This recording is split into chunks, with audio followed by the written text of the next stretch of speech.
guys, I hope you like the studio tour video. I dedicate this video to my grandparents who are old. Nanai Tai Tai, I hope you like this. I'll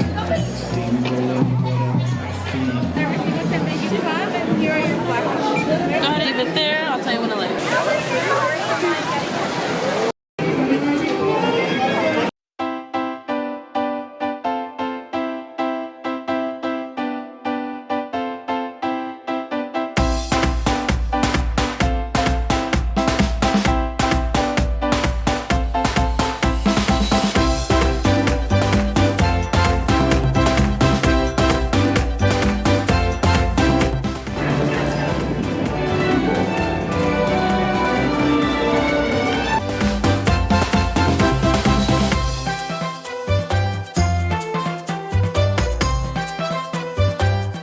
Any first-timers on board? Hey, welcome first-timers.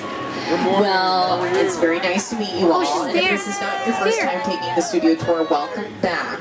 It's different. Ooh, the Backlot Academy gym set is here too, and I remember you had... Speaking of Peacock, we got some pretty great television shows filming inside of these sound stages over here off to your right-hand side, and on your screen, you'll see some quick timeline of some of our most notable television titles that have filmed at Universal Studios over the years. Like Doris Day, Rock Hudson, and Lucille Ball. But nowadays they're actually being used as production offices for some pretty high-profile companies. Some of those being Dwayne The Rock Johnson's company, 7 Bucks Productions. We're actually right next to them. We're over here off to your left-hand side. You can go see the Super Mario Bros. Movie in theaters right now. And these sound stages over here up to your left-hand side, they're currently filming Lopez vs. Lopez. It's George Lopez's sitcom. And it's actually right next to our Metropolitan sets where they're setting up for the 2nd season of Quantum Leap filming later today. Take a look off to your left-hand side. You'll see a portion of New York Street, which you might recognize from superhero films like Captain America, The First Avenger, Spider-Man 2, The Amazing Spider-Man. Ninjas hang out on New York Street because that's where they do the pre-qualifying obstacle course sequences for American Ninja Warrior. And as we're passing by the concrete jungles of New York, we're heading into the island where you'll encounter monsters and creatures from... That's right, we are about to encounter those monsters, so please remain seated at all times, keeping your arms and legs inside the vehicle. Hang on tight to your personal belongings and make sure to turn the flashes on your cameras off. Have those 3D glasses out and ready to go because in just a moment we're heading into Skull Island. On the count of 3, I'm going to hear your best King Kong roar. 1, 2, 3!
All right, how's everybody doing? We doing good? Yeah? If you had fun in King Kong, let me hear you make some noise.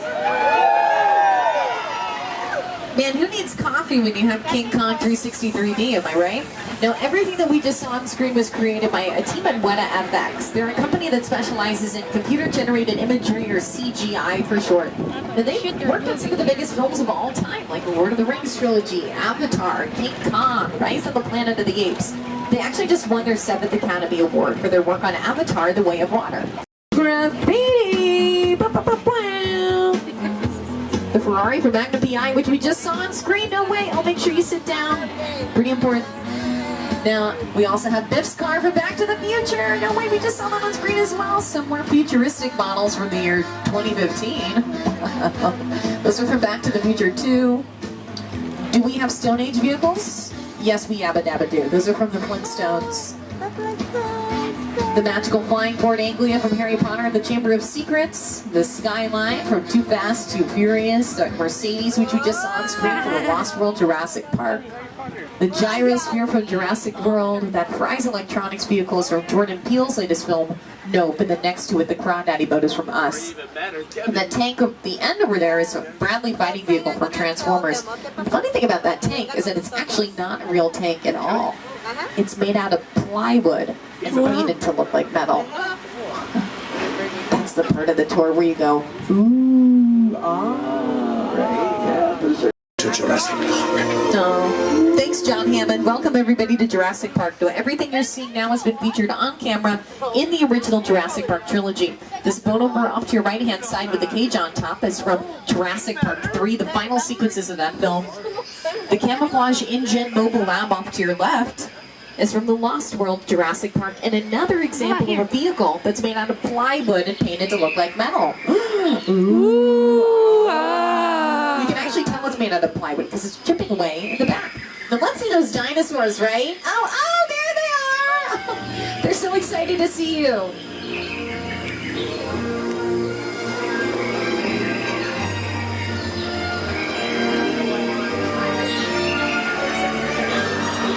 Yan. They're squirting here. You're on left. They're squirting. Oh, they're squirting. Oh! I totally messed up. Why do I keep doing this? I should have reminded them at the beginning of the tour. I'm just going to do it right now. Hey, everybody, check your seats, please. If you are sitting in a blue seat today, you are sitting in the splash zone. All of the seats are blue. They're all blue. Now, in the Jurassic Park movies, there's this theme of inclement weather, right? It always seems to be raining, especially when a dinosaur is about to show up. Well, rain is an example of something that's called a practical effect, so it can be created on set in the moment. It doesn't really have to be added in later digitally. But here in sunny Southern California, you know, it doesn't really rain a whole lot, so we do have to make the rain ourselves. We actually have a demonstration. It's going on right now inside our Look here on the left. Old Mexico sets. Take a look. Now, the sound is being projected through speakers that are carefully hidden all throughout Old Mexico. Now, I'm just going to go ahead and manually turn on the rain. Here we go. There it is. Ooh, oh. Now, the rain is being created using a highly complicated and completely technical system. It's kind of hard to explain. But they come from sprinklers. Yeah, sprinklers. Yeah. They shoot the water straight up in the air. The water falls back under the ground. That's only using gravity. Now this is pretty nice, right? Yeah. I'm just going to turn off the rain because we don't want. Oh, make sure you sit down. Super important. Make sure you remain seated. Oh no! Oh no! Please remain seated.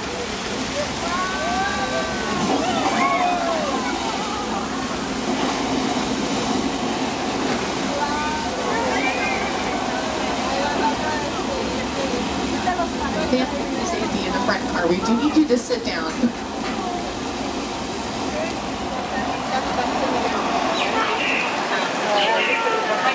Everybody give it up for Flash Flood! Take a look on your screen, you'll see how it was used in Big Fat Liar.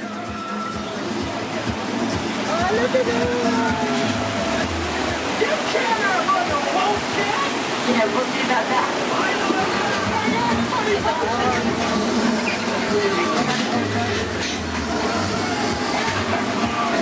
And you might recognize the rest of these Old Mexico sets from some other films, like The Three Amigos starring Chevy Chase Martin, Steve Martin, and Nacho Libre starring Jack Black. Now we're heading out of Old Mexico and into the Old West. Welcome everybody to 6 Points. Now 6 Points are our Western sets here on the Universal Lot, and they've seen many a Western star over the years. From John Wayne, Jimmy Stewart, Clint Eastwood. I don't know. Leonardo DiCaprio and Brad Pitt. Earlier, they're Not these still on the guys. freeway. But they were here filming Quentin Maybe Tarantino's they're film Once already Upon a not. Time in Hollywood. I never saw that.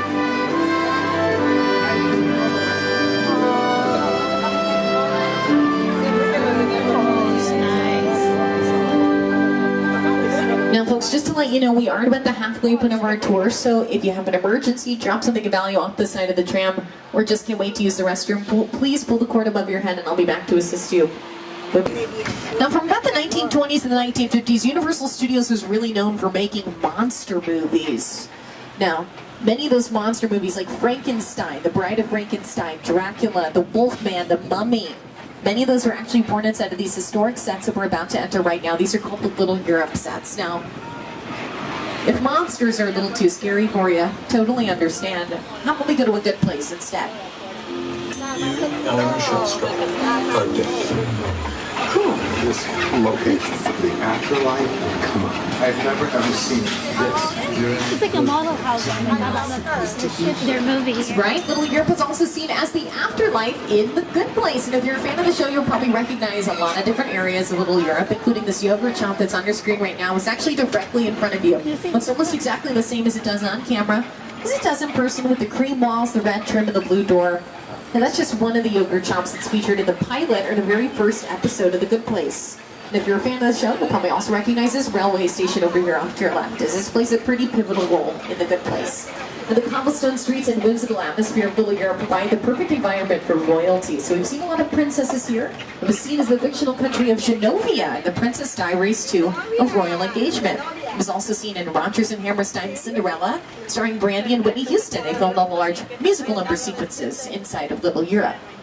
It was seen in a couple different Pirates of the Caribbean films as the Isle of Tortuga and Port Royal. It was also seen in the Muppets movie starring Jason Segel and Amy Adams. That's the streets of Paris, so Miss Piggy and Kermit the Frog went on a date inside Little Europe. Now, fans of the show Bel Air will probably recognize that house over there off to your left-hand side. That's the Denver house, but in Bel Air, they actually use the Denver house as the influencer house, but only the outside of the Denver house is used for their particular production. And what they'll do is oftentimes they'll build an interior set inside of a soundstage, which is where we're headed right now. Now, Soundstage 50 is probably one of our most unique sound stages here on the lot. That's because it features our only standing or permanent set, meaning it's always going to look like the inside of a subway station. Now, here it is really, really, really important that we remain seated and hang on to all of our personal belongings. That's because there is an active production filming in here right now, okay? And we don't want to start messing with their stuff. So again, we're going to be in and out of here real quick. Now, Soundstage 50 features a two-story soundstage. It's actually the only two-story soundstage in all of Hollywood. Don't worry, it's kind of fun. It happens all the time. I wouldn't worry about it. Anyway.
We didn't get wet. That could be a lot worse. Oh no!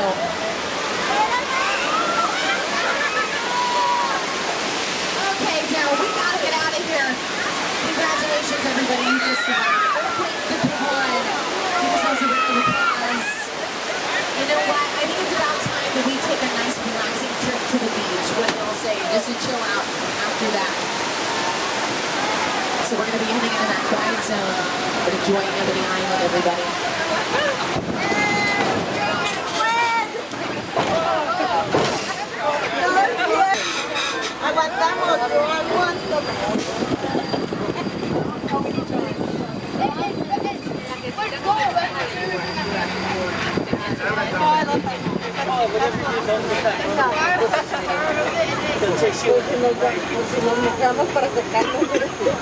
Pues entonces como las dos.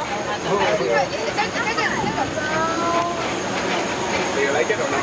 Yes, I do. It's really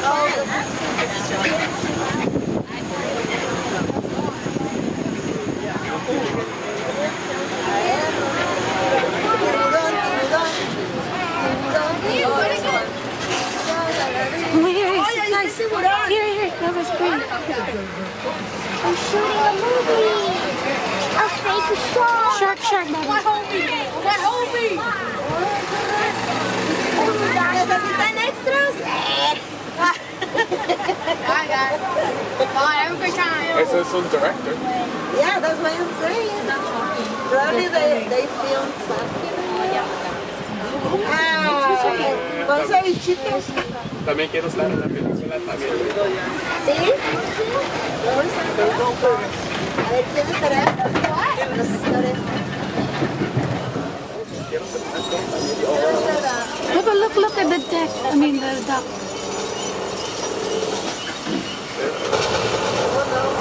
Se va a salir el tiburón. That's actually a real fire. Ay, no, mamá. It is a real fire. I feel like it's a wine.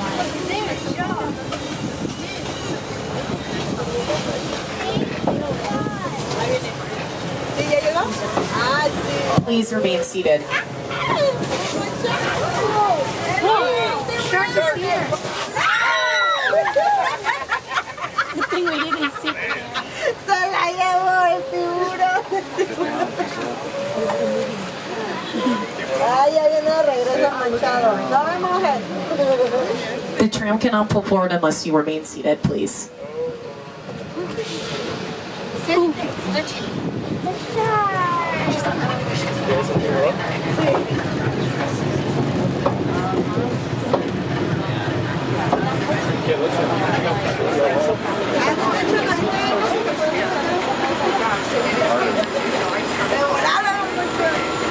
Tenemos la oportunidad de oro. A menos puedo ser un mini cristiano. ¿Manden mucho? A menos puedo ser una mini que dice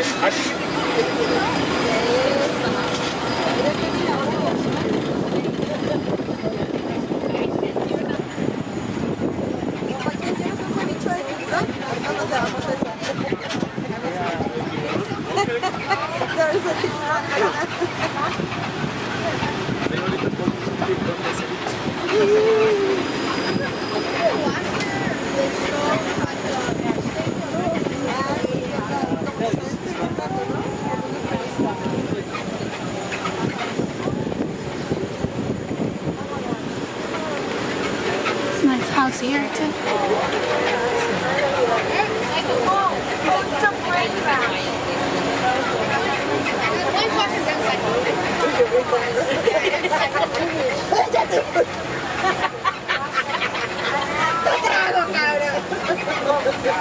Now you might be seeing that house over there off to your right-hand side. That's the Chicken Ranch, the best little whorehouse in Texas starring Dolly Parton. The Chicken Ranch is a perfect example of the two different kinds of sets that we have here at Universal Studios. We have facades and practical sets. Now a facade is basically just a fancy French word that means false front. So behind many of the doors in these buildings here on our backlot is a lot of this on your screen. So they're just shells only meant to be filmed from the outside. Now we do have practical sets as well. That means you can film fully inside and outside because the inside of those spaces are dressed to look like whatever the inside of the intended space would be. Now, take a look at this. This is a saloon that's actually on our 6 Points, our western set, where we were a little bit earlier today on our tour. Now, just to let y'all know, Mini Cooper, that's from Mr. Bean's Holiday. Please remain seated. We also have Dominic Toretto's Black Charger out front and center among some Fast and Furious vehicles. This piano service vehicle in the back, that's from Oh Brother, Where Art Thou? Hey, Norman. What's up? Yeah, we're good today. We don't need a room. You know what? Let's have a little mute music while we're here. Oh, that's so much better. Now, originally for the Psycho film from 1960, and back in 1959 when they were actually filming this, what you're seeing on your screen right now is the Psycho house that you're seeing over here on to your left-hand side. However, it was just a facade, so just 2 walls were used for the film, and that's what we're seeing right now. The same 2 walls are here from 1959. Now, you'll see that there are some more walls that we added later throughout time. Now, as we're heading out of some of our most iconic sets, we're heading into the most elaborate. Welcome everybody to the plane crash site from Steven Spielberg's 2005 film, War of the Worlds. Now, this is a very impressive sight to see for many reasons, but probably the main one is that it features a real Boeing 747 plane, which was just chopped into several key pieces, brought over here all the way from the Mojave Desert on a fleet of flatbed trucks. And on your screen, you'll see how they used all of this in the film.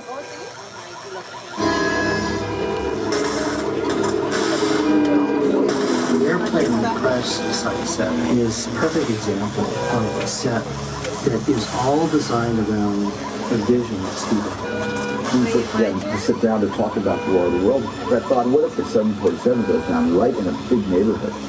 Because it's just something you don't see. You're doing good. You're going back. Keep nice on me. Listen, now, listen, I want you to close your eyes, okay? Okay, I'm closed.